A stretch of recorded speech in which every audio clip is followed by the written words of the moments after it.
je vais immédiatement demander à nos intervenants, donc Maître Riquier, Maître Pérical et Alain Bénard, qui doit être en train d'enlever les flocons de neige sur son grand manteau noir, de nous faire pendant une petite heure un point d'actualité sur des points d'actualité. D'abord, j'ai demandé à Maître Riquier, qui est une victime consentante, je lui ai lancé un défi impossible et donc un résultat subjectif, de nous dire, vous, maître, qu'est-ce qui s'est passé depuis un an? Quels sont les 10 points juridiques que vous retenez? Vous imaginez? Je pense qu'il a commencé à s'endormir ce matin à 4 heures et qu'il s'est réveillé à 6 heures pour venir nous rejoindre, mais il nous a promis qu'il a réussi son défi. Dans un second temps, le deuxième point, Maître Pérical, qui est aussi président de l'association pour l'achat dans les services publics et enseignant à Paris-Saclay, vous préciserez, il va, lui, nous attirer votre attention sur 2 ou 3 points de préoccupation assez forts liés à la fonction achat et aux missions des acheteurs publics.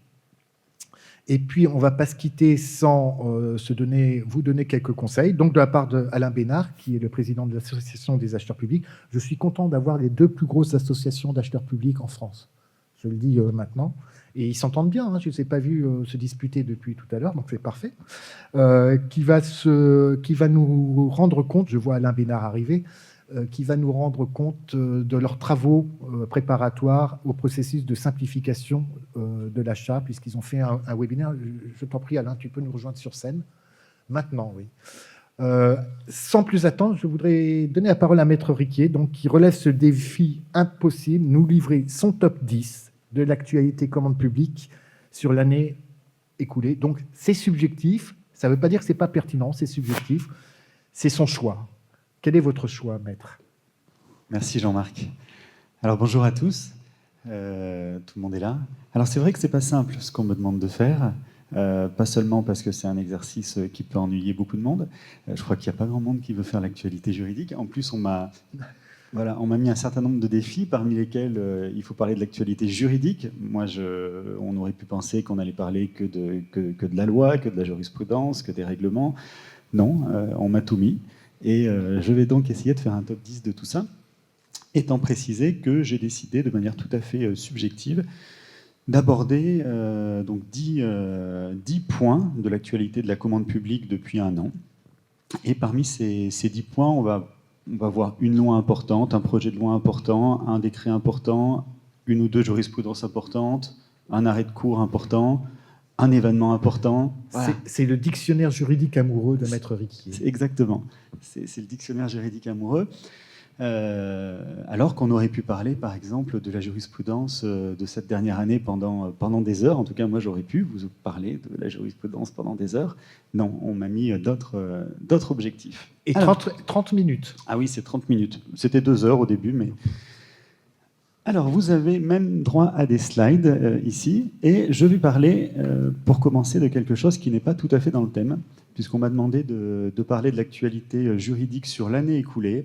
Je vais parler de la loi Industrie verte, qui a un tout petit peu plus d'1 an, puisqu'elle est du 23 octobre dernier. La loi Industrie verte, qui ne vous a pas échappé, elle fait suite à tout ce qui s'est passé depuis les accords de Paris.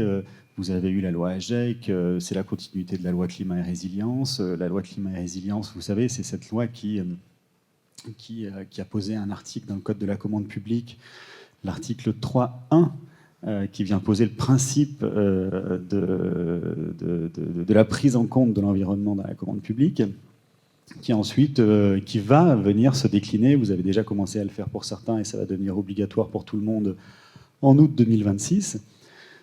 Qui va se décliner au stade de la définition des besoins, qui va se décliner au stade de l'exécution du contrat, qui va se décliner au stade de l'attribution des marchés, au stade de la définition du besoin. Oui, il faudra prendre des caractéristiques environnementales. Maintenant, au stade de l'exécution, vous avez déjà les clauses environnementales, mais ça va devenir une obligation. Vous ne pourrez plus déroger à vos CCAG. Et puis, ce qui ne manquera pas de créer un certain nombre de questions, voire de contentieux, tant mieux pour nous, je crois, et un certain nombre de contentieux au stade aussi de l'attribution, de la passation des marchés, puisqu'il y aura un critère environnemental obligatoire. Il y a déjà des cours, notamment, qui se sont positionnés un peu sur ces questions, et on devine que ce ne sera pas simple pour pour les acheteurs publics et pour les entreprises de se sortir de ce contexte-là. Alors la loi Industrie verte, elle est intéressante parce que déjà elle ajoute 2 nouveaux motifs d'exclusion à la passation de la commande publique. Je vais prendre un petit peu mes notes parce que j'ai le prompteur devant moi. Ça c'est quand même super. Ça c'est très efficace. Alors je vais faire comme ça. Surtout qu'on s'amuse à le bouger de temps en temps. Ça c'est pas sympa. Alors, deux nouveaux motifs d'exclusion. Alors, je sais bien que les motifs d'exclusion, c'est pas quelque chose que les acheteurs publics utilisent sans doute à tort, mais beaucoup, alors que je rappelle qu'ils sont obligatoires. Et ces 2 nouveaux motifs d'exclusion, c'est premièrement la possibilité d'exclure de la procédure les personnes qui sont soumises, je vais parler parfois d'articles de loi, à l'article L 229-25 du Code de l'environnement, qui ne satisfont pas à leur obligation d'établir un BGES, un bilan de leur émission de gaz à effet de serre. Alors je pourrais développer un moment sur ce point, mais je n'ai que 30 minutes. Donc je vais avancer un petit peu. Vous avez un deuxième motif d'exclusion qui est nouveau. Les personnes soumises à certains articles du Code de commerce qui ne satisfont pas à leur obligation de publication des informations en matière de durabilité qui sont prévues par des dispositions du même code, donc du Code de commerce. Effectivement, vous savez qu'un certain nombre d'entreprises, au-delà de certains seuils, vont être dans l'obligation de publier avec leur compte annuel auprès du greffe du tribunal de commerce un rapport de durabilité. Et s'ils ne l'ont pas fait, alors qu'ils en avaient l'obligation, vous devrez donc les exclure de la procédure de passation. C'est une nouveauté de la loi Industrie verte. Loi Industrie verte qui a été quand même beaucoup critiquée sur un point, c'est qu'on a dit qu'elle avait beaucoup fait de greenwashing. C'est pas tout à fait faux. D'ailleurs, c'est un peu critiqué dans les débats parlementaires, mais voilà, elle a quand même ces apports-là. Et parmi les apports que j'ai trouvés pour ma part très importants, même s'ils ne sont pas encore tous mis en place, vous savez qu'un certain nombre d'acheteurs ont l'obligation d'écrire, de mettre en œuvre des spacers. Des spacers. Je ne sais pas pourquoi j'ai pris cet accent anglais. Ça fait toujours plus sérieux. Please go on. Yes, je show must go on. Avec Jean-Marc, c'est difficile de faire autrement.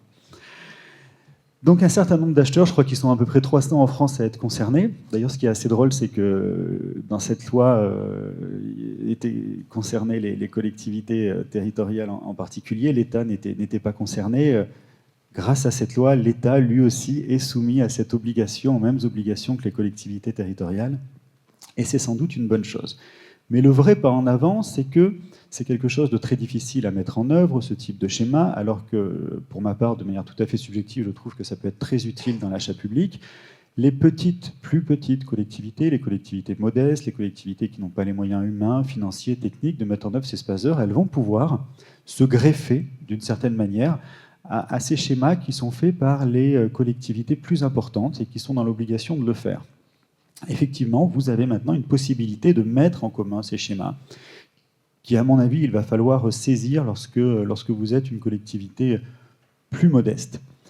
Autre point important qui n'apparaît pas d'ailleurs sur le slide, mais auquel je pense, c'est que dans cette loi Industrie verte, vous avez aussi des avancées, une simplification, pour le coup. Enfin, une simplification pour les entités adjudicatrices.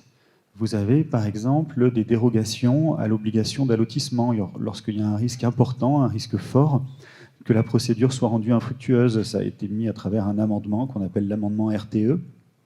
Et vous avez ce genre de facilités qui sont amenées pour les entités adjudicatrices. À mon sens, il n'y a pas vraiment de raison que ça ne vaille pas non plus pour les pouvoirs adjudicateurs. Le lobby est peut-être moins fort, mais à ce jour, il y a quand même ces avancées pour les entités adjudicatrices. Donc c'est le premier point que je voulais aborder, et c'est la loi Industrie verte. Le deuxième point, c'est un décret qui remplace un autre, le décret du 21 février 2024, clarifiant l'obligation d'acquisition des biens issus du réemploi ou de la réutilisation. Alors vous savez sans doute qu'un précédent, tout ça découle de la loi AGEC, toujours dans la suite de la COP qui s'est déroulée à Paris. Et ce décret vient donc remplacer un précédent décret, abroger un précédent décret, celui de 2021, qui n'aura pas donc une durée de vie très importante. On est un peu sur du décret à usage unique. C'est en tout cas à durée de vie très courte. Et dans ce décret, on est venu modifier la liste des produits qui étaient soumis à cette obligation de réemploi. On y trouve toujours, et on trouve aussi, qu'est-ce que j'ai en tête, les jouets, les vêtements, etc., avec une proportion de ces fournitures donc, qui doivent provenir du réemploi ou de la réutilisation. Vous avez aussi un calendrier jusqu'en 2030 à ce jour qui vient augmenter cette part chaque année. Alors, c'est moi ce que j'ai envie de souligner, c'est que c'est aussi dans ce décret, qui participe lui aussi au verdissement de la commande publique, comme on dit, que l'État s'est autorisé à réutiliser les sacs en plastique à usage unique pour des raisons de sécurité ou de santé. Seul l'État s'est autorisé ça à travers ce décret. Vous savez que vous avez une liste de dérogations à ces usages, et maintenant il y a aussi pour l'État la possibilité de le faire pour des raisons de santé ou de sécurité. Ce que pour ma part, et encore une fois de manière subjective, j'ai du mal à percevoir. Maître, je peux exploser votre timing? Oui, bien sûr. Ah, super. Vous avez déjà pris quelques minutes au début. Donc... Je vous les rendrai. Nous sommes allés avec Pascaline dans le cadre des rencontres. C'était à Bordeaux, je crois. On avait rencontré beaucoup d'associations de l'économie sociale, solidaire, durable. Et on avait fait une petite intervention sur ce décret. Ils étaient ravis de la simplification, mais ils avaient poussé quand même je suis en train de faire tomber ma chaise, une gueulante. C'est le terme, je crois, parce qu'ils ne supportaient pas l'idée de faire remonter les données statistiques de mémoire en disant c'est contraire à l'esprit total de devoir à nouveau indiquer le taux de matière, etc. Donc ils étaient super contents du décret et super pas contents de devoir rendre des comptes de déclaration de pourcentage. Voilà, je vous rends ces 2 minutes dans la foulée. Non, pas de problème. Je les prendrai sur Maître Pérical et Alain Bénard. Oui. Alors, je poursuis sur mon 3e point du top 10. Alors, il n'y a pas d'ordre décroissant ou croissant d'importance dans ce top 10. Là, je veux parler c'est toujours devant moi. Alors oui, d'un avis, alors qui a fait un peu plouf pour l'instant, mais du Conseil d'État du 22 avril dernier sur un nouveau projet de loi de simplification. Alors pourquoi c'est intéressant ? C'est intéressant en tout cas pour ceux qui pratiquent la commande publique au contentieux, comme nous, confrères, et qui me semble vraiment aller vers plus de simplification. Peut-être que vous aurez un autre avis, mais vous savez que vous avez des marchés publics, et puis vous avez aussi des personnes privées qui sont soumises à des marchés privés, qui passent des marchés privés qui sont soumis à la commande publique. Et il se trouve que les marchés privés soumis à la commande publique ne relèvent pas du juge administratif, mais relèvent du juge judiciaire, dont c'est évidemment pas le cœur de métier. Ce qui donne parfois lieu à des décisions surprenantes, mais ce qui contraint aussi les praticiens du contentieux à devoir marier les règles de la commande publique, les impératifs de la commande publique, ce que ne comprennent pas bien les entreprises et les acheteurs, avec la procédure civile. Essayer de faire un référé précontractuel devant le juge judiciaire, pourtant la loi vous y oblige, je vous assure que même le juge ne sait pas bien où il met les pieds. Et en tout cas, vous n'aurez jamais une décision en 20 jours. C'est complètement illusoire. Donc vous avez des marchés qui ne sont pas signés pendant des mois et des mois du fait de la suspension de la procédure. Et il y a eu cette bonne idée d'unifier le contentieux devant le juge administratif. Le Conseil d'État a rendu un avis positif sur cette simplification, et puis dissolution. Dissolution, suspension des débats, on revient dans un autre contexte, et récemment, je crois que c'était le 22 octobre dernier, le projet de loi a été adopté par le Sénat sans ces nouvelles dispositions.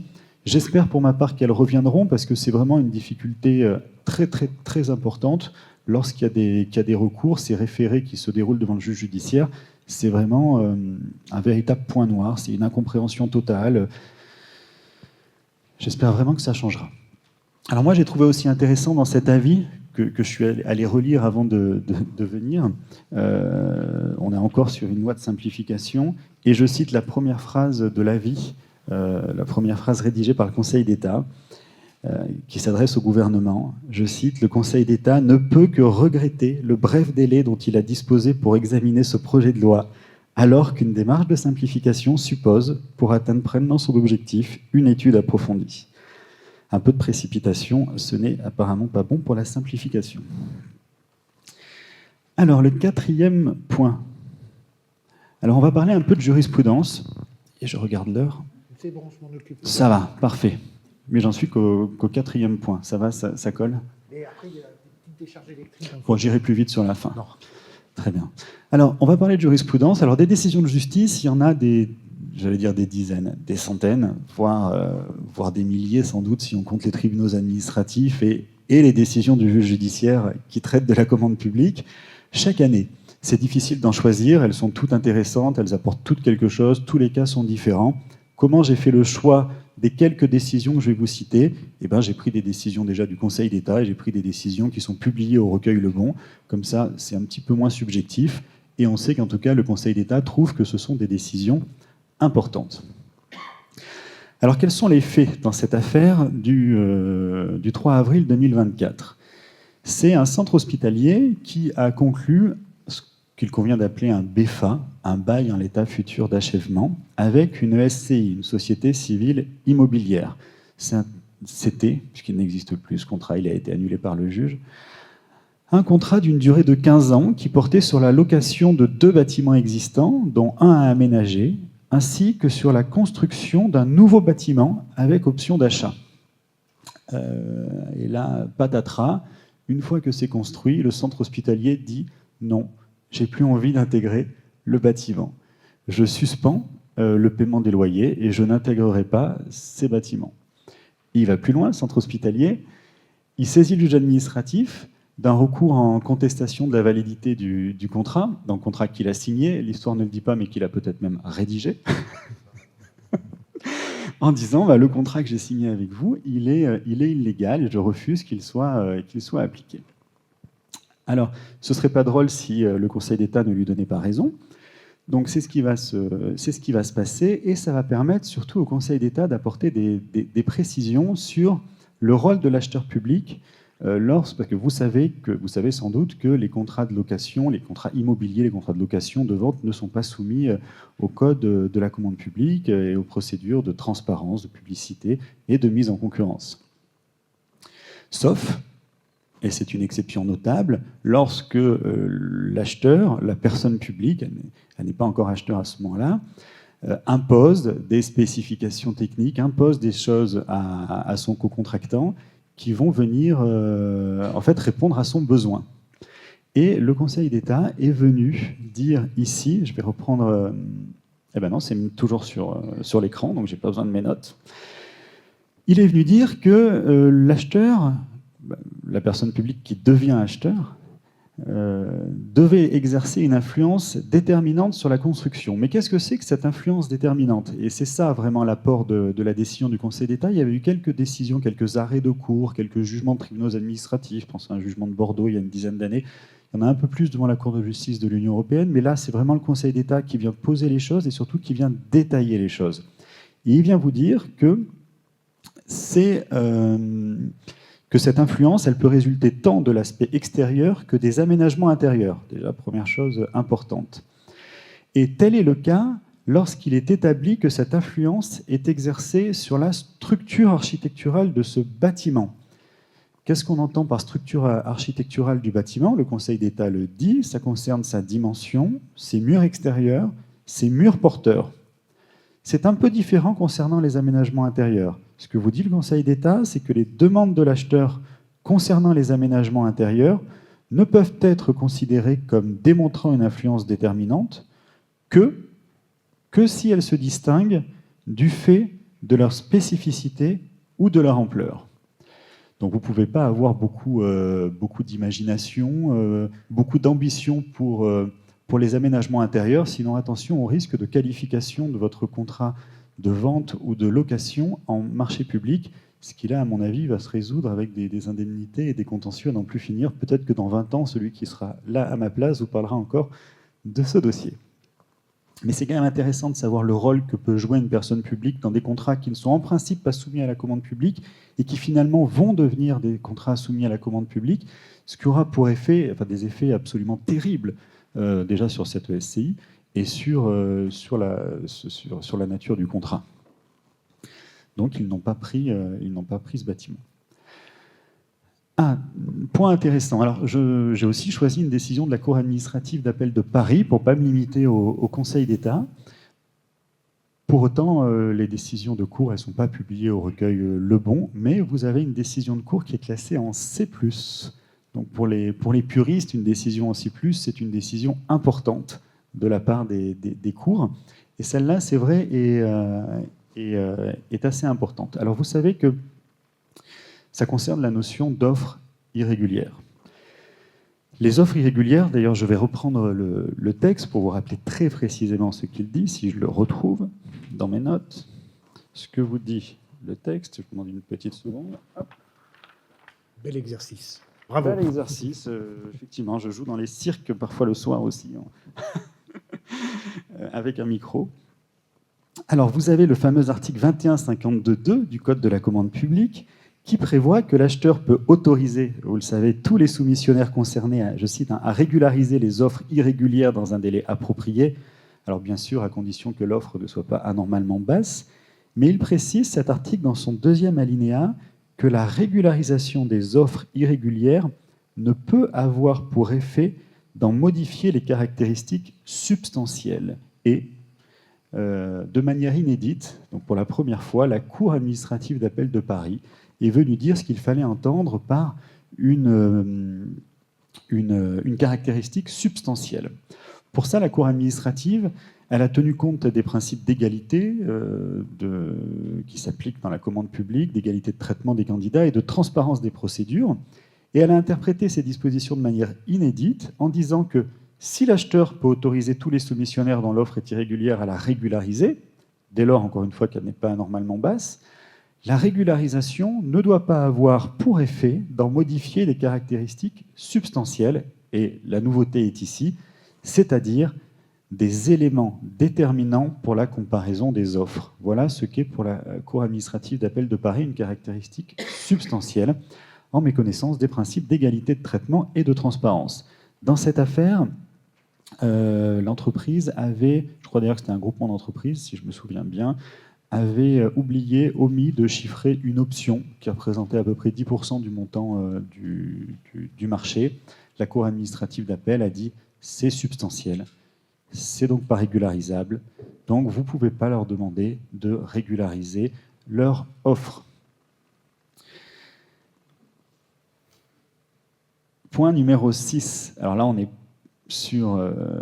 plus sur un texte. Je crois que ça avait été prévu en 2016, si je me souviens bien, par la loi. Mais je tenais à vous rappeler que depuis le 22 avril dernier, eh bien, les délais de paiement des collectivités sont rendus publics en open data sur un site du gouvernement. Sur les slides qui s'affichent à votre écran, vous avez le lien pour accéder à ces informations. Je n'ai pas résisté à l'idée d'aller consulter qui étaient les collectivités bonnes élèves. Mais comme tout le monde. Mais nous journalistes, on regarde les mauvais payeurs. Voilà, et les mauvais payeurs, ce qui me donnera des indices sur avec qui j'ai envie de travailler et avec qui j'ai pas envie de travailler. Je me suis quand même aperçu que globalement, les délais de paiement n'étaient pas si terribles dans les collectivités territoriales. Il y en a toujours qui dépassent, mais il n'y a pas un nombre important ou très important de mauvais élèves. Alors pour l'instant, ça concerne les communes de plus de 3500 habitants. Et là, actuellement, c'est en train d'être étendu, puisque d'ici la fin de l'année, en tout cas c'est l'objectif fixé par le gouvernement, plus exactement par la DGFiP, c'est elle qui recueille les données et qui les publie sur le site en open data du gouvernement, qui est donc ce lien-là. Ça concernera l'ensemble des collectivités d'ici la fin de l'année. Et effectivement, c'est fait dans l'objectif de pousser ces acheteurs à respecter au maximum les délais de paiement, qui sont un enjeu extrêmement important pour les entreprises, que certes vous ne maîtrisez vous en tant qu'acheteur pas totalement, puisque ça va nécessiter l'intervention effectivement du comptable public, avec toute une série de procédures. Mais voilà, vous avez malgré tout des délais de paiement qui doivent être respectés, sauf à payer des intérêts moratoires. C'est plutôt bien que ce soit fait, même si c'est encore... Je peux vous revoler oui. une minute, maître? Ah bah oui, je vous la donne, ne la volez pas. Je suis maître de cérémonie, je fais ça que je veux. Non, je vous les rendrai. Sur le name and shame, on écoutera tout à l'heure Pierre Pelouzet, médiateur des entreprises. C'est pas sa tasse de thé, le name and shame. Vous préférez, Pierre, le glorify, name and glorify. Je suis bilingue. On a publié... Comment vous dites? Name and fame, voilà, c'est mieux. On a publié sur Achat Public une enquête de notre journaliste Jean-François Aubry. On est allé voir du côté des hôpitaux, parce qu'en fait, les mauvais payeurs, c'est les hôpitaux. On est allé les voir pour savoir pourquoi ils avaient des délais exponentiels. Et les gars, ils nous ont dit, très franchement, c'est pas qu'on veut pas, c'est qu'on n'a pas les sous, on a des ordres de priorité sur le paiement, et que c'est bien marrant de nous mettre des délais, etc. Mais de toute façon, quand on sait à la base qu'on a d'autres problèmes qui sont liés à des processus et à des trésoreries, vous pouvez toujours nous allumer publiquement, ça sert à rien.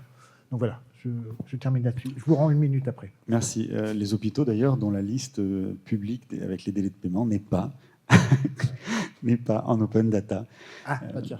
Voilà, c'est gentil, c'est mieux. Oui, c'est peut-être mieux. Peut-être mieux. Alors, on va parler d'un autre sujet. Je vais me dépêcher un peu parce que je commence effectivement à traîner. Je parle tout doucement. Vous digressez. Je parle tout doucement. Je vais tricher un petit peu parce que là, je vais aborder. J'ai fait un thème avec plusieurs décisions. Super. Sur un seul point. Je vais aller assez vite, mais c'est sur les motifs d'exclusion d'un candidat à la commande publique. Encore, moi, je trouve que c'est pas assez pris en compte par les acheteurs publics. En tout cas, au regard de l'expérience que j'ai, de ce que je peux voir dans les dossiers que je traite, dans ce que je lis sur ces sujets-là, alors que c'est quelque chose quand même de très important. Et vous avez eu plusieurs décisions du Conseil d'État sur le sujet qui ont été rendues cette année. Vous savez, les motifs d'exclusion de la commande publique, vous en avez un certain nombre qui sont fixés par le Code de la commande publique, et vous avez deux types d'exclusions, les exclusions de plein droit et les exclusions dites à l'appréciation de l'acheteur, autrement appelées parfois exclusions facultatives. Mais attention, c'est une dénomination trompeuse, ce n'est pas parce que c'est facultatif que ce n'est pas obligatoire. D'ailleurs, ça a été rappelé par le rapporteur public dans la deuxième affaire que je vais citer. Première décision que je vais citer, décision du 2 février 2024, où vous avez alors quelque chose qui n'arrive pas à achat public, je pense, mais vous avez eu une procédure de passation où vous aviez deux entreprises qui avaient été admises à candidater et à déposer une offre intermédiaire, et il se trouve que l'offre déposée par l'une des entreprises est arrivée sur le bureau de l'autre entreprise, en raison d'un dysfonctionnement dit majeur, un dysfonctionnement majeur de l'outil informatique. La question qui s'est posée, alors il faut savoir que l'entreprise qui a eu accès à ces informations, elle n'a pas dit « Oh tiens, je ne vais pas les regarder ». Non, elle les a évidemment regardées, elle les a téléchargées, elle les a dupliquées, voilà. Mais elle a pris le soin de prévenir l'acheteur. La question qui s'est posée devant le juge, c'est est-ce que l'acheteur devait exclure de la procédure cette entreprise qui a eu connaissance de ces informations, puisque vous savez qu'il y a un motif d'exclusion, c'est lorsqu'on a entrepris avec des manœuvres déloyales d'influencer la décision. Le Conseil d'État dit non. Vous n'aviez pas, vous, acheteur public, à exclure ce candidat, parce que même s'il a eu accès à toutes ces informations, eh bien, il a averti l'acheteur public. Et il a donc implicitement, mais nécessairement, renoncé à utiliser ces informations. Ce qui est aussi intéressant à cette décision, c'est que l'acheteur public, il a pris une décision assez originale, dans des circonstances très spécifiques, certes, mais c'est qu'il a dit moi, j'arrête la procédure au stade des offres intermédiaires et je choisis l'offre économiquement la plus avantageuse, intermédiaire, sans aller jusqu'à l'offre finale. Et le Conseil d'État vous dit dans ces circonstances, on ne voit pas vraiment ce qu'il aurait pu faire d'autre. Donc je valide, dans les circonstances très spécifiques, cette modification de la procédure. Donc assez intéressante. La deuxième décision sur ce thème de l'exclusion, ça concerne les... Il n'y a pas beaucoup de décisions sur le sujet, et sans doute qu'il faut s'en réjouir, mais lorsque vous avez une entreprise, c'est une décision du 16 février 2024, on est encore en février, qui a été, dont le gérant a fait l'objet d'une condamnation pénale. Eh bien là, vous savez que vous avez la possibilité d'exclure l'entreprise, parce que c'est dans le code de la commande publique. Et ce que vous dit le Conseil d'État, je résume un peu parce qu'il faut que j'aille vite, Jean-Marc, mais je l'ai bien compris, c'est qu'il vous dit, d'une part, vous pouvez exclure l'entreprise parce qu'elle a tenté, c'était pour corruption qu'il a été condamné, le gérant, qu'il a tenté d'influencer le processus décisionnel dans le cadre d'un marché public. Et puis, le Conseil d'État ajoute, parce que ce gérant a fait l'objet d'une condamnation, vous pouvez remonter 3 ans en arrière, et lorsqu'il a été condamné, eh ben, vous pouvez l'exclure 3 ans de plus en raison de cette condamnation. Donc, en fait, vous pouvez utiliser 2 fois ce motif d'exclusion. 8 dans mon top 10. Ça tient la route ? L'obligation du 1% artistique. Je vais aller très vite, parce que de toute façon, vous n'utilisez pas ce 1% artistique. En tout cas, ce sont les conclusions du ministère de la Culture sur le sujet. Il y a eu une baisse notable de l'utilisation de cette procédure dite du 1% artistique. Et c'est pour ça que le ministère de la Culture a trouvé intéressant, dans une circulaire du 3 janvier dernier, de rappeler les règles de cette obligation, puisque c'est bien une obligation favorisant l'acquisition d'œuvres d'art lorsque vous avez des maîtrises d'ouvrage avec cette obligation de décoration des ouvrages publics. Il a bien rappelé la spécificité de la procédure et l'obligation de réunir ce comité artistique. Il en rappelle le rôle, le fonctionnement, la composition. Et vraiment, je vous invite, pour ceux qui n'utiliseraient pas encore ou qui ne connaîtraient pas encore bien cette procédure, à aller voir cette circulaire qui est accompagnée de fiches et qui est pour le coup vraiment très, très, très bien faite. J'ai presque terminé. J'aime bien parler de prix, c'est mon dada, de parler de prix dans les marchés publics, et pas seulement parce que je suis d'origine auvergnate. Mais vous avez une décision de la Cour administrative d'appel de Paris du 5 janvier 2024 qui a quand même rappelé que lorsque la clause de révision de prix est obligatoire, et ça arrive dans un certain nombre de cas, c'est prévu par le Code de la commande publique, de mémoire ça doit être le R2113-14, eh bien, si vous ne la mettez pas, c'est une méconnaissance des règles de publicité de mise en concurrence et ça entache d'illégalité votre marché. C'est très important de le rappeler. Dernier point, ou peut-être avant-dernier, consultation publique qui s'est terminée avant-hier sur un projet de décret. Voilà, il va y avoir un décret qui devrait normalement être mis en place au début de l'année 2025 et parmi, c'est pour un petit peu parler d'avenir, parmi ce qui devrait arriver, eh bien, il y a la pérennisation du seuil de dispense de procédure de publicité de mise en concurrence préalable pour les marchés de travaux, ça ne concerne que les marchés de travaux, dont le montant est inférieur à 100 000 € hors taxe. Un dernier point, un petit bonus. Moi, j'aime bien le rappeler, la Direction des affaires juridiques de Bercy, qui fait un très important, vraiment un travail très, très important avec l'Observatoire économique de la commande publique, qui a publié cette dernière année 5 guides qui sont franchement particulièrement bien faits. Vous avez un guide en particulier sur les prix dans la commande publique, encore les prix, bon, qui est très conséquent, mais vous allez, c'est la mise à jour du guide qu'il avait publié en 2014, où dedans vous allez avoir toutes les informations sur le prix, l'imprévision, les clauses de révision. Ça, il est vraiment très bien fait avec plein d'exemples. Vous avez un guide sur les aspects sociaux de la commande publique aussi qui est bien, sur les solutions innovantes, quelque chose qui n'est sans doute pas assez saisi par les acheteurs publics et qui vous permet, là je pense, de simplifier, une fois qu'on a bien compris le principe, certes, mais vos procédures d'achat. Un guide qui, moi, me paraît absolument déterminant, en tout cas pour nous, praticiens du droit, c'est un guide sur les modes de règlement amiable des différends. Le juge n'est plus la seule solution, ce n'est pas la seule solution pour régler les litiges. Vraiment, il faut arrêter d'avoir cette logique-là, et je le dis en tant qu'avocat et praticien du droit. Il n'y a pas parce que M. Pelouzet est là, hein, c'est pas parce que le médiateur de l'entreprise est là. Mais c'est vrai en plus. Mais hein. c'est vrai, ça marche. On imagine toujours que non, mais non, moi j'ai des résultats très positifs sur le sujet, et ça marche très bien. Et très récemment, en septembre, un guide sur les bonnes pratiques de facturation et de règlement. On regrettera simplement que ça concerne à ce jour que les marchés de travaux. Je vous remercie. Un grand merci, maître. Merci. En fait, ce que ne savent pas nos intervenants, c'est que moi, je fais aussi mon petit recueil sur les pénalités de retard, etc., que je vais appliquer à nos intervenants. Non, un grand merci. Ce n'était pas un exercice facile. Demander à un avocat qui est tout le temps sur le feu de lui dire « Tiens, vous avez 30 minutes pour me donner les 10 points qui vous ont bien énervé cette année ou qui vous ont interpellé. » Un grand merci, maître. Comme vous avez pris vachement de temps, on va, on va, on va étaler sur les intervenants suivants. Je vais me faire détester. Vous avez l'habitude, merci. Nous avons demandé, j'ai demandé à Jean-Marc Pérical, qui nous soutient souvent, qui intervient beaucoup pour Achat Public, de venir, lui, nous faire son point sur ses points d'alerte à lui sur les évolutions sensibles de la fonction achat notamment. Alors, Jean-Maître Pérical, je viens d'inventer un nouveau concept. Pas mal. Non, mais j'ai du mal à dire Jean-Marc, moi. Jean-Marc Pérical, avocat et président de l'Association pour l'achat dans les services publics, et par ailleurs directeur de l'IPDA, l'Institut de droit public des affaires à Paris-Saclay. Alors, Jean-Marc, c'est quoi vos points d'alerte, notamment en matière de risque et de cette notion de contract manager qu'on voit un peu partout maintenant? Merci Jean-Marc. Bonjour à tous. Je vais aller assez vite parce que non seulement parce que tu as pris du temps, mais c'était un temps important. Non, mais parce que je sens que le public, et notamment les lauréats des trophées, sont impatients et je peux tout à fait comprendre cette impatience. Donc on va carburer un petit peu. Je voulais revenir sur un texte qui commence à entrer dans les mœurs, mais qui est un peu passé inaperçu au début.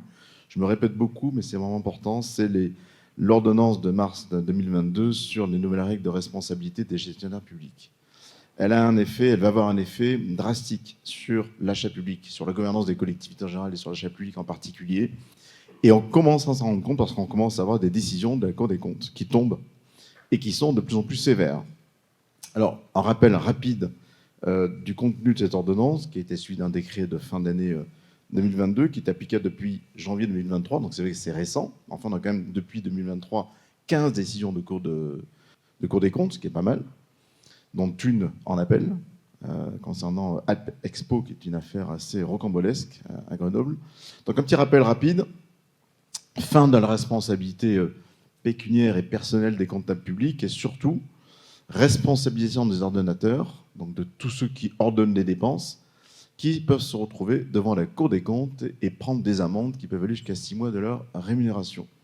Petite incise, les élus, pour l'instant, ça devrait évoluer parce qu'il y a de la pression, sont très peu concernés par ce champ d'application de cette ordonnance, sauf exception notamment de gestion de fête. Donc les premiers concernés, j'allais dire, ce sont les directeurs des collectivités, les DGS, les DGA, les directeurs des achats, les directeurs juridiques, tous ceux qui ont pouvoir de décider, d'ordonner, de signer, d'où l'importance d'ailleurs de revoir les délégations de signature chez vous.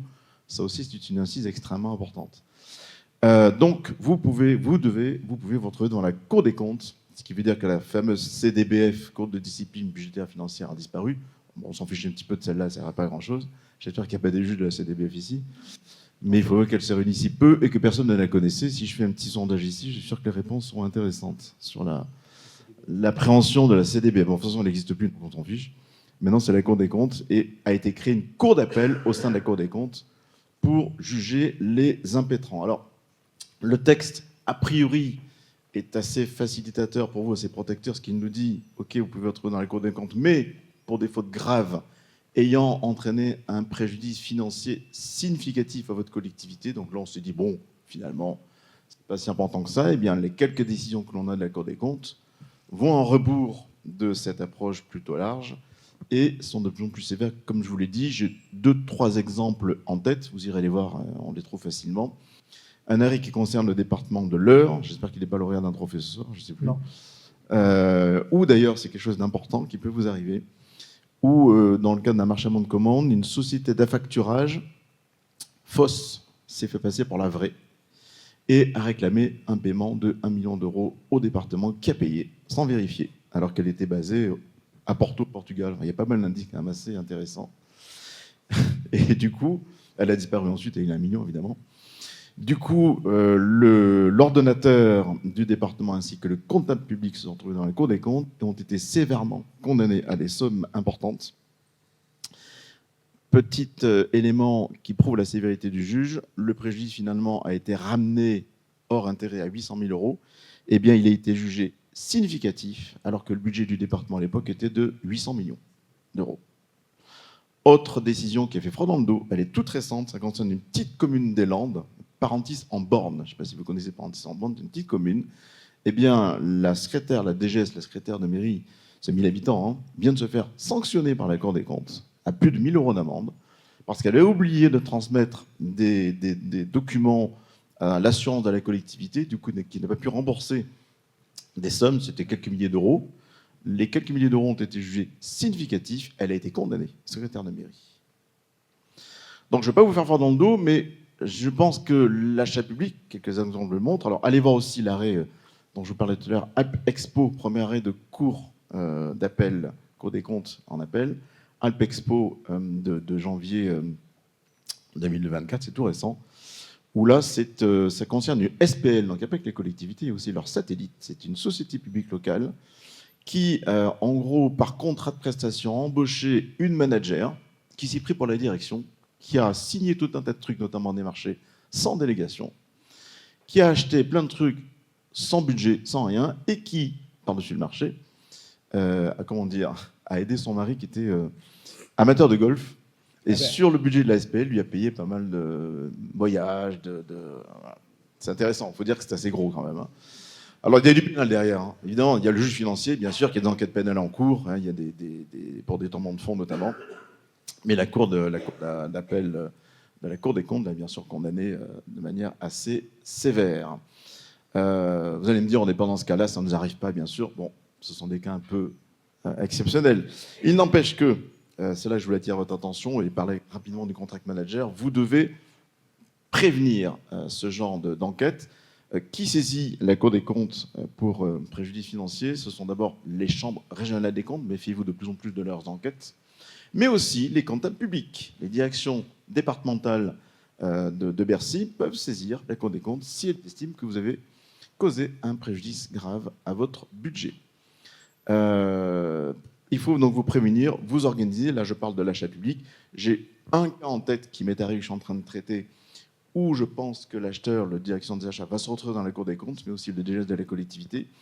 C'est le cas d'un avenant circonstance imprévue. Je sais que vous en passez beaucoup. On vous demande beaucoup de choses. Les entreprises vous demandent beaucoup d'avenants circonstances imprévues. Ça a été la crise Covid, ça a été l'inflation, ça a été les matières premières. Il y a toujours des raisons. Le conseil que je peux vous donner, ne dites jamais oui à une entreprise, même si vous l'aimez bien, sans qu'elle vous légitime, j'allais dire, sa demande, notamment via une expertise comptable ou un commissariat aux comptes. Ne dites jamais oui sans un document objectif. Sinon, on va vous reprocher quoi, Chambre régionale des comptes? Vous avez payé 1 million d'euros, circonstance imprévue, qui augmente le montant du marché de 50%, c'est possible. D'où viennent ces 1 million? Ils ne sont pas justifiés. Il n'y a pas de rapport d'expertise comptable, Cour des comptes. Et le préjudice financier, je l'ai dit, hein, est jugé de plus en plus sévèrement par la Cour. Il faut faire très attention à ça. Donc moi, j'ai une affaire que je traite en ce moment et je sens qu'on n'est pas très bien parce qu'on n'avait pas justifié. On n'avait pas justifié la somme. Marché d'ordre ménagère de quelques millions d'euros. L'entreprise demande 2 millions. Et la collectivité l'aime bien, c'est une agglo, paye, à payer. Et la Chambre régionale des comptes dit mais qu'est-ce que c'est que ces 2 millions? D'où ils viennent? Et il n'y a aucune expertise, aucun rapport. Enfin, faites attention à ça, faites attention aux transactions, faites attention à plein de choses. Et même on parlait des délais de paiement. Une collectivité qui ne paye pas dans les temps pendant plusieurs années et qui, logiquement, paye des intérêts moratoires, n'est-ce pas? C'est une dépense obligatoire. Je vous rappelle que l'intérêt moratoire, c'est à peu près 12-13% du montant du marché. Qui vous dit qu'un jour la Cour des comptes ne va pas les ligner en disant « Mais attendez, ce sont des centaines de milliers d'euros d'intérêts moratoires que vous payez parce que vous ne payez pas à temps », préjudice financier grave. Donc, prévenez tout ça, organisez-vous, faites du contract management, c'est-à-dire désignez des personnes qui vont suivre à minima l'exécution de vos contrats et notamment les modifications de ces contrats. C'est extrêmement important. Le contexte est dur. Je ne veux pas être alarmiste, mais les quelques arrêts de Cour des comptes que je viens de voir sont de plus en plus rigoureux. Donc faites attention à tout ça. J'ai jeté un froid. C'est une belle journée. C'est les trophées de la commande publique. Mais... Non, ça fait partie des missions de l'acheteur d'être vigilant. Voilà, soyez vigilants. Et je voulais juste... Un grand merci. Vous lancez une petite alerte. Un grand merci, maître, pour vos conseils précieux à Visio. On va tous les écouter. On le disait en introduction, c'est la grande nouvelle vague de la simplification. On a des directives dont on peut penser qu'elles seront simplificatives. On a un projet de loi de simplification de la vie des entreprises dont on peut en penser du bien, mais aussi parfois un peu de mal. On a, vous le rappeliez, maître, un décret de simplification de la commande publique dont la consultation se termine aujourd'hui ou demain, je sais, avant-hier, toujours à l'heure. Et heureusement, il y a des gens qui réfléchissent aussi. Et on a demandé à l'association des acheteurs publics représentée par le formidable, le magnifique Alain Bénard qui a traversé la bise, la neige en ce moment, pour venir nous rendre compte des travaux de l'association des acheteurs publics, puisqu'elle a pris en main l'idée de dire, une idée qu'on a un peu reprise dans l'intitulé de la fausse semaine des marchés publics qu'on organise avec Achat Public, c'est acheteurs publics, la simplification, prenez-la en main, quoi. Peut-être que c'est bien aussi que les acheteurs publics réfléchissent à comment simplifier la commande publique et leurs usages. Je parle trop, je te prends ton temps de parole. Le résumé des travaux, les conclusions des travaux de l'AAP sur la simplification. Oui, avant tout cela, il neige dehors, donc tout va bien. Le coup de froid, cher maître, à titre en tant que praticien, je suis directeur général adjoint des services à la population dans une agglomération Roissy, Pays de France, et j'ai le plaisir de signer des bons de commande tous les matins. C'est la première chose que je fais. Pourquoi est-ce la première chose que je fais? Parce que si je ne signe pas, les services n'ont pas leur bon de commande qu'ils attendent. Mais Bénard, qu'est-ce que tu fais? Quand est-ce que tu vas signer le bon? Moi, il faut que j'achète mes fournitures, il faut que je fasse mes prestations. Et bien évidemment, ouf, maître me l'a rappelé, j'ai un arrêté de délégation qui me permet de signer ces bons de commande jusqu'à 50 000 € hors taxe. Et j'ai un œil bienveillant, comme un œil aussi assez très circonspect de temps en temps, mais c'est de notre responsabilité à tout un chacun. Et toute la chaîne, maître, vous le disiez aussi, que l'on soit tout en bas de la chaîne et tout en haut, c'est la chaîne d'achat, l'ensemble de la chaîne d'achat qui est concernée. Alors, sur les travaux de la simplification de l'achat public, c'est très aimable à vous d'avoir rappelé que l'association s'y penche, mais nous ne sommes pas seuls, hein, d'autres associations s'y penchent aussi, les hospitaliers, nous avons aussi des techniciens, les ingénieurs dans leurs associations professionnelles, des avocats, des cabinets d'avocats aussi, on en a parlé, vous l'avez peut-être vu pour certains d'entre vous sur les réseaux, un certain réseau notamment, et très récemment, depuis le mois de juin à peu près au bureau de l'association, eh bien, on a commencé un petit travail, pas un travail en chambre, mais ce petit travail, on va le finaliser, alors certes, en chambre pour reprendre le terme, au niveau de l'association, mais le proposer via aussi un petit réseau, le proposer à tous pour avis avant de le présenter peut-être à la direction des affaires juridiques. Pourquoi ce long processus? Parce que on entend beaucoup parler de simplification, mais parfois, et ça sera un petit peu ma conclusion, pas tout de suite, mais dans quelques minutes, parfois la première des simplifications, eh bien, elle vient de nous-mêmes, en interne, aussi bien au niveau des opérateurs économiques que des acheteurs. Alors, je vais prendre mes petites lunettes parce qu'au fur et à mesure des années qui passent, cher Jean-Marc, Je sais. eh bien, on oublie des choses, Aussi. ou alors on les transcrit mal, et surtout que je voulais vous dire que la dernière action de proposition de l'association, c'était déjà au travers d'un livre blanc, si on s'en souvient, c'était en 2008, une dizaine de propositions dont certaines avaient porté leurs fruits sous la présidence de Marc Falise à l'époque. Alors, simplification en 3 points sur nos travaux. Dans un premier temps, point sur les candidatures. Second temps, les données essentielles. Troisième temps, les avis de publicité. Et puis le petit bonus. Cher maître, nous aussi, on aime bien les petits bonus. Les seuils. Alors, en synthèse, j'ai bien noté, hein, Jean-Marc. Sur les candidatures, déjà, sur les candidatures, l'association, ses membres ont constaté que côté entreprise, regrouper les informations à fournir au stade de la candidature, c'est chronophage et ne représente parfois même que peu d'intérêt.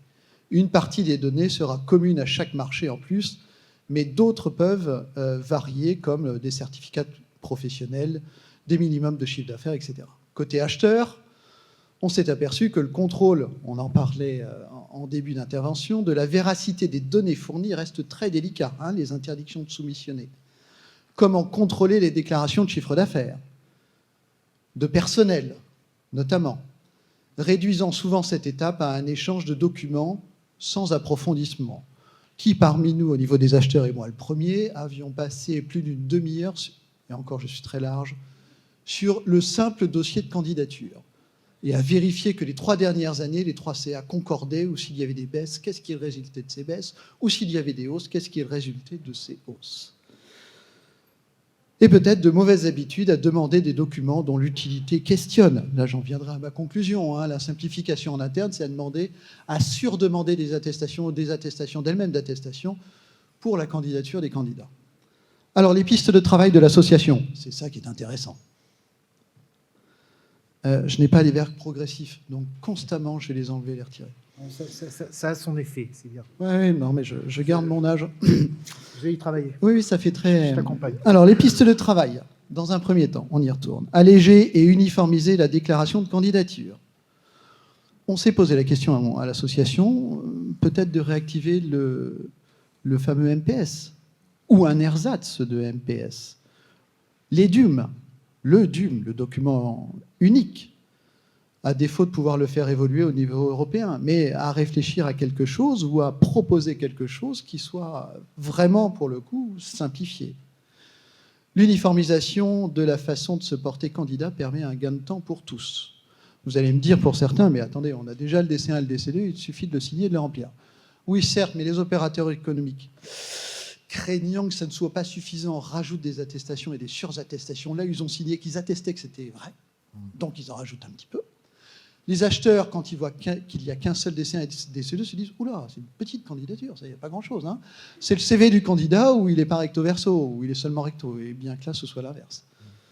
Voilà pour les candidatures. Donc, le MPS, le DUM, le MPS qui n'existe plus, hein, rappelons qu'on se le rappelle, hein, mais au moins vraiment d'acter ensemble, opérateurs économiques et acheteurs publics, d'avoir quelque chose de simplifié, qu'une candidature qui est cette petite épaisseur d'1 centimètre de neige, par exemple, comme nous aurons peut-être tout à l'heure, eh bien, soit tout simplement suffisante. Candidature et attribution des marchés, vous en parliez, maître des exclusions. Le constat de nos membres, la liste des interdictions de soumissionner n'a cessé d'augmenter pour intégrer des éléments non vérifiables directement par les acheteurs. Très régulièrement, quand il y a une petite anecdote ou un fait qui n'en est pas une et qui monte très très haut dans la hiérarchie des normes, un député peut s'en prendre, pouf, et puis on vient créer une petite loi ou un cavalier ou un article, bref, qui vient rajouter un contrôle, un super contrôle de notre super acheteur. Donc cette liste qui n'a cessé d'augmenter, eh bien, le tout est aussi peu lisible pour les entreprises sur cette liste à la Prévert. La récupération des données n'est pas toujours automatique. La récupération des attestations fiscales et sociales via les profils d'acheteurs ne fonctionne pas non plus toujours. On a vu parfois, très récemment d'ailleurs, un certain webinaire très intéressant du reste, un jeudi matin, qui a eu une vie un peu apocalyptique du fait de la technique. Ce sont des choses qui arrivent. Ce sont des choses qui arrivent, certes, mais bon, la technique n'est pas toujours avec nous. La force, oui, mais pas toujours la technique. Donc ces attestations parfois difficiles à recueillir, et puis une attestation sur l'honneur doit également être fournie par l'attributaire, en plus de tout le dossier de candidature déjà fourni. Bah oui, parce que quand on a désigné titulaire du marché, on va remettre une couche. Est-ce que les dates de signature étaient les bonnes? Est-ce que les attestations fiscales et URSSAF datent bien de moins de 6 mois, etc., etc. Après ce petit constat, les pistes de travail de l'association, et de vous, j'espère, dès demain, enfin demain, un petit peu plus tard, quand on aura finalisé chez nous, créer un passeport commande publique pour les entreprises, l'État se chargeant de contrôler les interdictions de soumissionner, d'agréer les documents et de fournir une attestation unique permettant aux entreprises et aux acheteurs, en lieu et place de tous les documents à remettre au stade candidature et au stade attribution. Ce n'est pas forcément une nouvelle idée. Certains avaient déjà parlé d'un passeport candidat, d'un passeport opérateur économique, mais peut-être sera-ce une piste de réflexion. Ouf de soulagement, j'en ai terminé, non pas sur mes documents, mais sur la phase candidature. On va passer au deuxième point, je fais vite, Jean-Marc. Les données essentielles et les seuils de déclaration. Le constat, le Code prévoit la publication de données essentielles à partir de, oui, absolument, 25 000 € hors taxe. Entre 25 000 et 40 000 € hors taxe, les formalités de déclaration sont allégées pour tenir compte de l'absence de centralisation de ces achats. Bah oui, on est à un marché en procédure adaptée, on n'a pas d'obligation de faire certaines formalités et des marchés qui passent à la trappe, et donc à la trappe des données essentielles aussi. Puisqu'il n'y a pas d'obligation de dématérialisation pour certains de ces marchés. Donc les pistes de travail de l'association, j'ai oublié, pour les grandes structures, les grandes intercommunalités, les grandes collectivités. Je vous rappelle sur les chiffres, plus de 90% des collectivités font moins de 2000 habitants. Wow. On parlait du SPASER tout à l'heure, petit nombre, mais en revanche, grand nombre de collectivités qui sont concernées par ces données essentielles. Vous parliez des secrétaires de mairie. Dans la petite collectivité de moins de 2000 habitants, le secrétaire de mairie, qui est un grade de la fonction publique territoriale, il fait tout. Et ces données essentielles, ça doit lui arracher les quelques cheveux qui lui restent. On a cette chance. Tous les quatre, on a encore cette chance.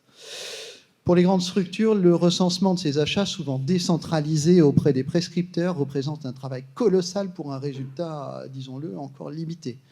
Pour les petites structures, je le disais, ce sont des tâches administratives complémentaires qui peuvent être oubliées. Piste de travail, les avantages en termes de transparence pour les achats de faible montant apparaissent faibles par rapport aux contraintes opérationnelles qu'elles impliquent.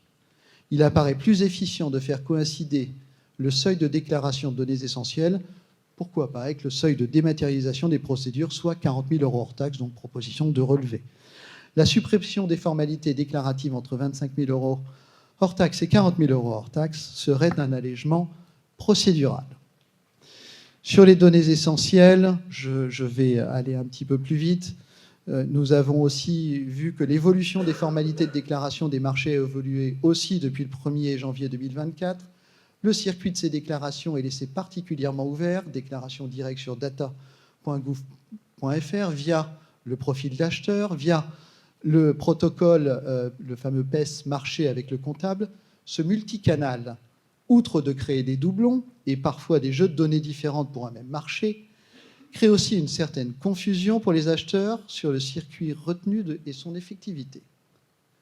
Déconnecter les données essentielles du profil d'acheteur génère également des tâches de saisie complémentaires qui représentent une perte de temps. Tous les profils d'acheteurs, d'ailleurs, n'ont pas mis en place le lien avec data.gouv.fr. Et en cas de changement de poste ou de changement de profil d'acheteur, il y a donc un risque involontaire de ne plus déclarer ses contrats. Et Dieu sait si parfois l'informatique n'est pas avec nous. La force, oui. Effet de style, hein, redondance des phrases. La clarification du support de déclaration est de nature à augmenter le taux d'acheteurs fournissant effectivement ces données. Piste de travail, mettre en place, proposition un canal unique de transmission de ces données essentielles pour simplifier les tâches de saisie et automatiser une partie de celles-ci. Peut-être imposer aussi la déclaration via les profils d'acheteurs pour renforcer sa place centrale dans l'action et la communication des acheteurs. J'en termine avec les seuils de publicité, peut-être les avis de publicité. Sur les avis et de contenu de publicité, on est tous un peu d'accord sur les constats, à savoir qu'aujourd'hui, sont-ils vraiment un vecteur d'information pertinent vu le nombre de sources de ces mêmes vecteurs d'information, mais en plus des informations qu'ils contiennent. Piste de travail, proposition de simplification dans son contenu que dans son mode de diffusion, qui est plus vraiment adapté à l'ère de la dématérialisation. Une proposition de l'association, faire un groupe de travail avec les représentants des entreprises et en même temps des éditeurs de logiciels, tous ceux qui participent à la grande chaîne de publicité, vous y compris bien évidemment, pour réfléchir à la question de l'allègement de ces avis de publicité et de travailler sur la mise en page avec un esprit d'accessibilité et de simplicité. Limiter par exemple les informations figurant à la fois dans les avis de publicité et dans les documents de consultation des entreprises, pour éviter peut-être la redondance. Les avis de publicité sur les seuils et les supports, je terminerai sur une proposition de réflexion sur l'harmonisation des différents seuils. Alors, je vous le rappelle, nous avons le premier seuil à 5 000 € hors taxe. Petit quiz, il correspond à quoi? 5 000 € hors taxe.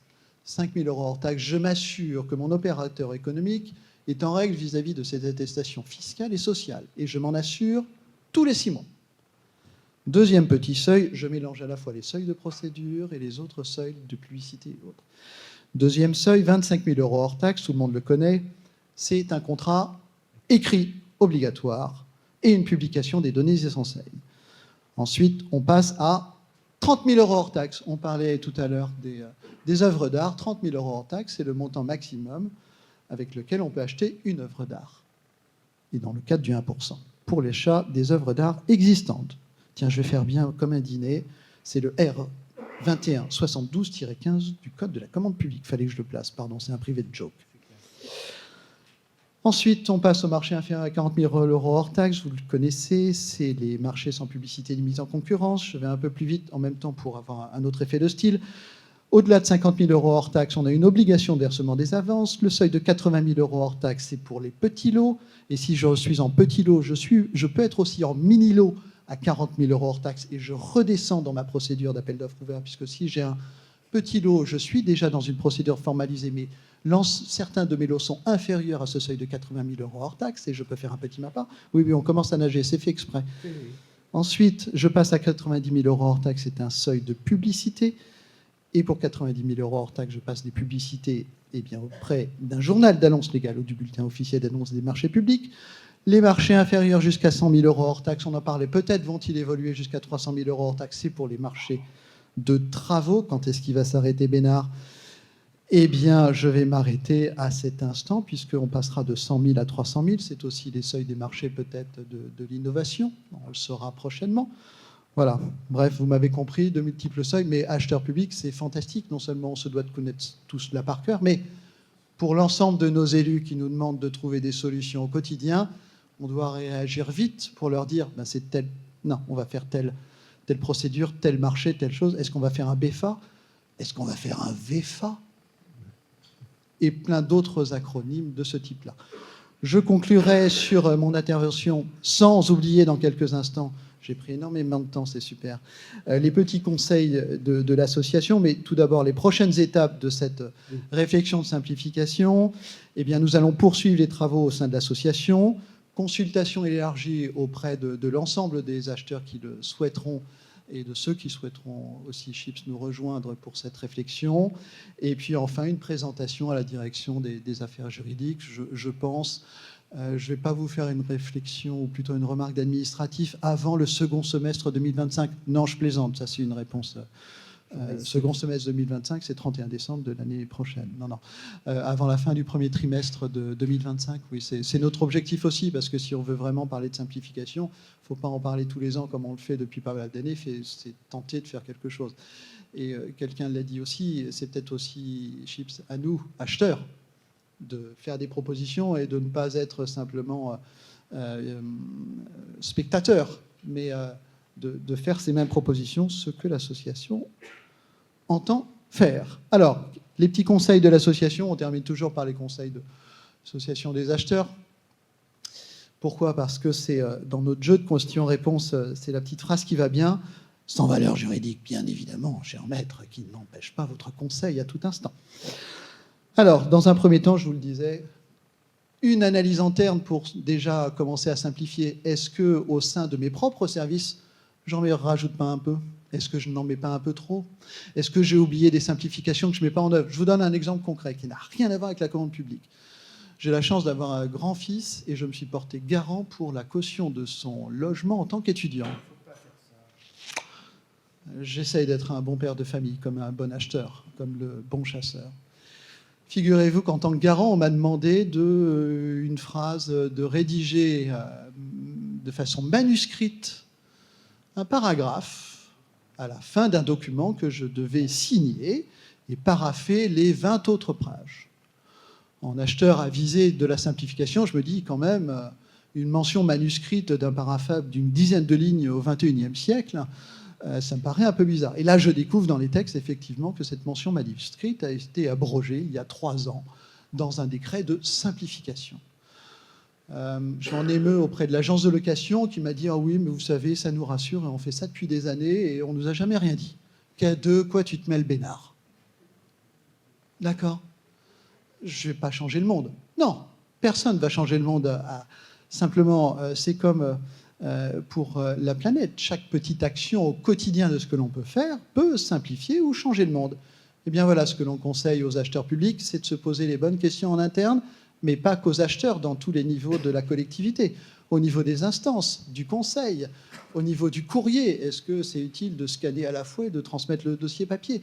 Tout ceci qui prend du temps et qui remet de l'administratif là où certains textes existants ont déjà mis en œuvre des simplifications. Donc, Et le temps, c'est important. et le temps, c'est important. Et notamment, est-ce encore utile d'envoyer des documents en lettres recommandées avec accusé de réception avec 6 € le timbre, si ce n'est pas...